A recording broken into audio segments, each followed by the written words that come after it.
A blessed Thanksgiving from your sisters and brothers at Christ Lutheran Church in Fredericksburg, Virginia. There is a story about an elderly mother who lived far away from her three very successful sons. The mother was sending thank you notes to each of her sons because they had given her some rather special gifts. Milton had given her a big house, and the thank you note said, "Milton, the house you built is so huge. I live in only one room, but I still have to clean all the rooms. Thanks anyway." The second son, Marvin, gave her an expensive Mercedes. "Marvin, thanks for the car, but I'm too old to travel, so I stay home. I never used the Mercedes, but the thought was good. Thanks." The third son, Melvin, gave a rather unique gift. He knew his mother loved reading the Bible, but since she couldn't see very well, she wasn't able to do any reading. However, he had met a preacher who told him about a parrot that could recite the entire Bible. It took 20 preachers 12 years to teach the parrot. The son had to pledge $100,000 to the church, but it was worth it for his mother. She could just name any chapter and verse, and the parrot would recite it. Her thank you note said, "Dearest Melvin, you were the only son to have the good sense to give a little thought to your gift. The chicken was delicious. Thank you." Of the 100 million turkeys that made the ultimate sacrifice for this Thanksgiving, I doubt any could recite the Bible. But that delicious meal does make us think about sending thank you notes to God.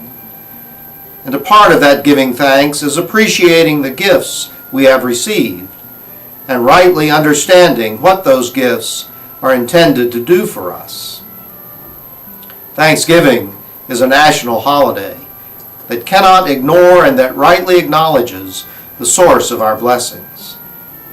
I am reminded of the pastor in a rural community who visited a member who considered himself to be a self-made man. As the pastor approached the farm, he noticed the lush meadows with many cattle and well-kept fences. The barn was freshly painted. The house was huge. Upon meeting the member, the pastor said, "The Lord certainly has blessed you." To which the farmer replied, "Yes, that's true, but you should have seen this place when only God took care of it." Somehow we need to acknowledge that all that we are, all that we have, all that we are able to accomplish is a blessing from God. True thanksgiving requires that kind of humility.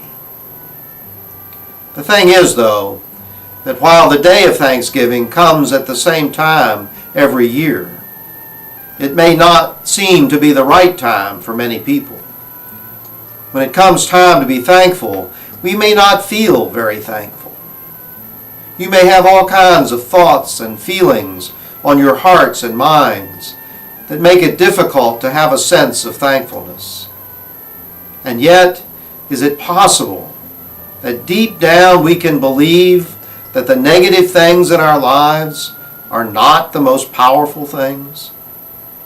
Perhaps you have known a time when God has brought you through a difficulty or helped you find the wisdom to address a nagging problem, or brought you through a wilderness at a time when you didn't know where you would end up. The Israelites knew that experience when God brought them out of Egypt into a new land. In some ways, each of us have our own Egypt land, places of trial and tribulation, places of hurt, anger, and frustration, places of loneliness and despair. Just as God brought the Israelites out of their Egypt, God can bring us out and take us to a new place. Like the Israelites in the wilderness, we may have to travel a long and winding road to get there, and we may not arrive at our new destination when we want. But the promise is that God will bring us out. The story of our lives need not be the hardships as much as the blessings we can find within those hardships. Not so much the failures as the lessons learned because of them. Not so much the mistakes, but the miracles that can come out of them. Sometimes what God does is not so much change our lives as help us change the way we look at our lives. Consider this list one person wrote. I am thankful for the teenager who is complaining about doing the dishes because that means she's at home and not on the streets. I am thankful for the taxes I pay because that means I am employed. For the mess to clean up after a party because that means I have been surrounded by friends. For the clothes that fit a little too snug because that means I have enough to eat. I am thankful for the leaves that need raking, gutters that need fixing because it means I have a home. I am thankful for the heating bill because it means I am warm. For the person who sings off key because it means I can hear. For the alarm that goes off in the early morning because it means I am alive.